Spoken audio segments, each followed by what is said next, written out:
বাংলাদেশে মধ্যবিত্ত পরিবারের সীমিত আয় সংসার চালানো কঠিন কিন্তু অসম্ভব না।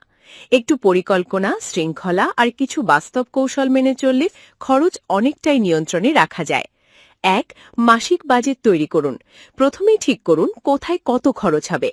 বাসা ভাড়া, খাবার, যাতায়াত, শিক্ষা, চিকিৎসা একটা খাতায় বা মোবাইল অ্যাপে লিখে রাখলে বুঝতে পারবেন টাকা কোথায় বেশি যাচ্ছে। দুই, প্রয়োজন আর চাহিদা আলাদা করুন। অনেক সময় আমরা চাই জিনিসকে প্রয়োজন মনে করি, যেমন বাইরে খাওয়া, নতুন মোবাইল, এসব কমালে বড় সেভিংস হয়। তিন, সাশ্রয়ী বাজার করুন। পাইকারি বাজার বা স্থানীয় হাট থেকে কিনলে খরচ কমে। মৌসুমী সবজি ও ফল কিনুন, দাম কম থাকে।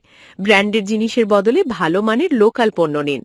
চার, খাবারের পরিকল্পনা করুন। আগে থেকে সপ্তাহের মেনু ঠিক করলে অপচয় কমে। বাড়িতে রান্না করলে বাইরে খাওয়ার খরচ অনেক কমে যায়। পাঁচ, অপ্রয়োজনীয় বিল কমান। বিদ্যুৎ, ফ্যান, লাইট অপ্রয়োজনে বন্ধ রাখুন। ইন্টারনেট, মোবাইল প্যাকেজ প্রয়োজন অনুযায়ী কমান। গ্যাস ও পানি অপচয় বন্ধ করুন। ছয়, জরুরি সঞ্চয় গড়ে তুলুন। প্রতি মাসে অল্প হলেও কিছু টাকা আলাদা রাখুন। হঠাৎ অসুখ বা জরুরি প্রয়োজনে এটা খুব কাজে লাগে। সাত, অতিরিক্ত আয়ের চেষ্টা করুন। বর্তমান সময়ে একটা ইনকাম অনেক সময় যথেষ্ট না। অনলাইন কাজ যেমন ফ্রিল্যান্সিং, টিউশনি, ছোট ব্যবসা ঘরে বসে। আট, ঋণ ব্যবস্থাপনা। যদি ঋণ থাকে আগে সেটা কমানোর চেষ্টা করুন। উচ্চ সুদের ঋণ দ্রুত পরিশোধ করা জরুরি। নয়, পরিবারকে সম্পৃক্ত করুন।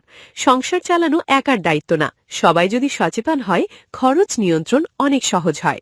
সবচেয়ে গুরুত্বপূর্ণ বিষয় হল ছোট ছোট সাশ্রয়ী বড় সঞ্চয় তৈরি করে। আপনি